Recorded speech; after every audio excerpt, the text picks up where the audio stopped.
El origen preciso de esta hacienda se pierde en el tiempo, pero según las fuentes documentales nos hablan de un pequeño trapiche que se construyó alrededor de 1580 entre las tierras del pueblo de Cuautla y Anenecuilco. Los frailes de la Orden de Santo Domingo iniciaron con una pequeña construcción de lo que posteriormente sería uno de los ingenios azucareros más prósperos del actual estado de Morelos. San Pedro Mártir fue el santo que introdujeron los frailes dominicos, mismo que llevó por nombre la hacienda hasta el año de 1800.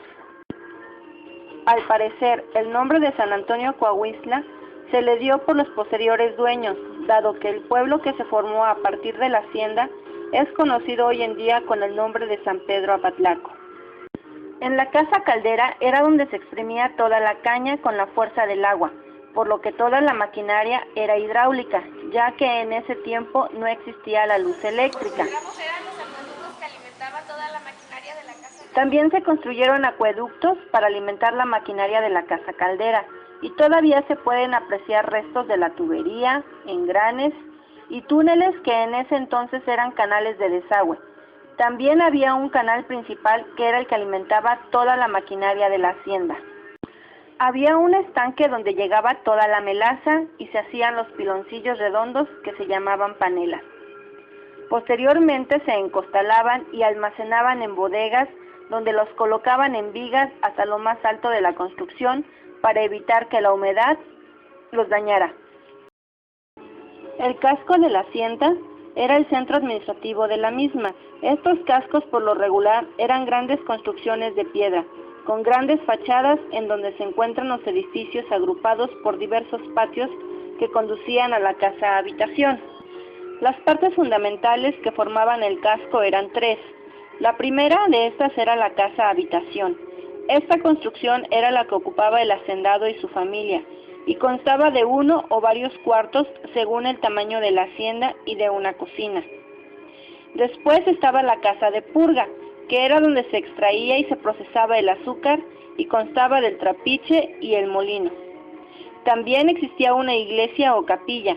Esa construcción y equipamiento estaba de acuerdo con el presupuesto y estatus con que contaba el dueño. Incluso algunas llegaron a ser tan lujosa como una iglesia patronal. Aparte del ingenio azucarero, también existía una fábrica de alcohol en esta hacienda. Esta fábrica contaba con bodegas para almacenar las botellas, una destiladora, estanques, que era donde se llenaban las botellas de alcohol que se producía, y el trapiche, que era donde daba vueltas y vueltas la mula o buey utilizado para exprimir la caña. También existió un segundo patio que era destinado para los servicios, las caballerizas, las trojes, bodegas y otras construcciones menores como las casas de los trabajadores, que llegaron a ser 512, entre los que se podían contar domésticos para el servicio de la casa, esclavos negros y población indígena, campesina y renteros que se alquilaban para la producción del azúcar. Este lugar era la parte administrativa de la hacienda. En este estanque era donde llegaba la melaza y se hacían los piloncillos redondos llamados panelas. Y en las bodegas del frente era donde se almacenaban. En esta parte era donde se almacenaban los cristales de piloncillo y le ponían vigas atravesadas para cargar. En esa parte era el salón de eventos de los dueños.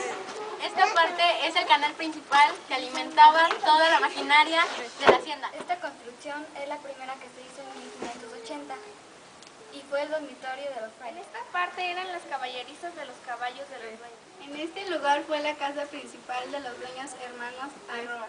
En esta parte nos encontramos con la cocina y este de comer. En esta parte eran los establos de las mulas, las cuales acarreaban caña. En esta parte donde nos encontramos son las recámaras principales de los dueños. En esta parte fue la iglesia, pero el dueño la convirtió en habitaciones para sus hijas. En esta parte era la paraduría donde en medio les pagaban a los trabajadores. En esta parte fue el jardín de la casa principal. Este era el calabozo donde castigaban a los trabajadores de esta hacienda llamadas mazmorras. Este era el confesionario donde se confesaban los trabajadores de la hacienda.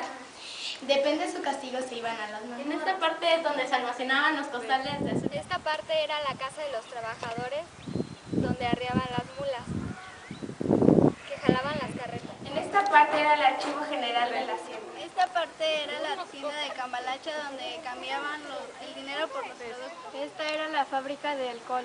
Esta era la bodega donde se almacenaban las botellas de alcohol. En esta parte es donde estaban los estanques que llenaban las botellas del alcohol. Esta parte es la destiladora del alcohol. Esta parte era el trapiche donde la mula o el buey daba vueltas y vueltas para moler la caña. Aquí termina nuestro recorrido de la hacienda San Antonio Coahuiscla.